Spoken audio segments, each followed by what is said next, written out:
Thomas the tank engine had been working in the coal yards all day. The little blue engine was covered in coal dust. "We can't clean you up tonight, Thomas," said his driver. "There's a problem with the hose pipe." "Bother," said Thomas. "A bath would make me feel much better. The others are sure to say I look silly." But the engines were too busy arguing to notice Thomas. James was talking loudest of all. "I deserve a new coat of paint. The fat controller says I'm the pride of the line and—" "Rubbish," huffed Henry. "We're all the pride of the line." "It's been like this all day," confided Percy to Thomas. "James is getting a new coat of paint and won't stop boasting about it." "Why, James? I'm the one who needs a new coat. Look at me." "I'd rather not," retorted James. "You're not a pleasant sight and wouldn't understand the needs of a really important engine." Thomas was fuming. Next morning, as James was being repainted, Henry had an accident. "If you can't push trucks properly, Henry, why not talk to a tree instead? You know how much you like the forest." "As a matter of fact, Bossy Boiler, the Fat Controller is inspecting the island for trees that are too close to the line. He's worried they might cause trouble." "Pah!" laughed James. "If I came upon a tree, I'd just push it aside." "Really?" replied Henry. Soon James was showing off his paintwork. "Make way for an important engine."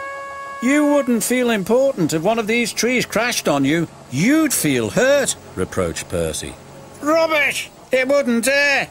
"You should be careful, James. Trees can be just as powerful as engines," advised Terence. "Pah!" snorted James. "Now excuse me, the Fat Controller needs me to pull the express." And he huffed away. But James was wrong.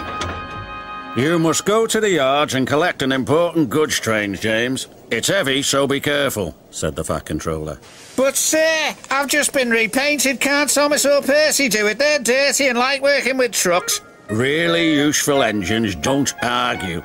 So James didn't. By the time he arrived at the yards, the weather had changed for the worse. "Your colour's nice, James. Pity about your face, though," said a truck. James ignored them and set off. Soon they came to a hill and his driver knew that they were in for a difficult time.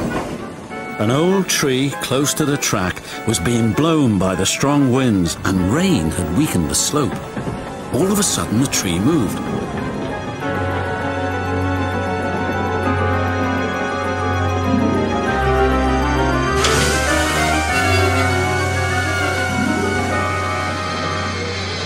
"Ooh, help!"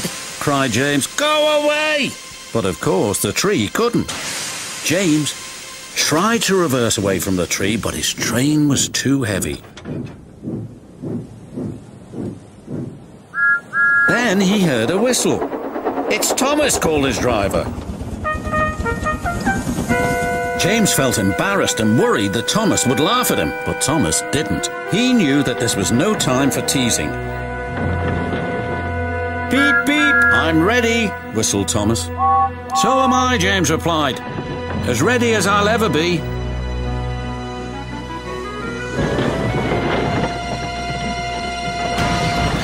They were just in time.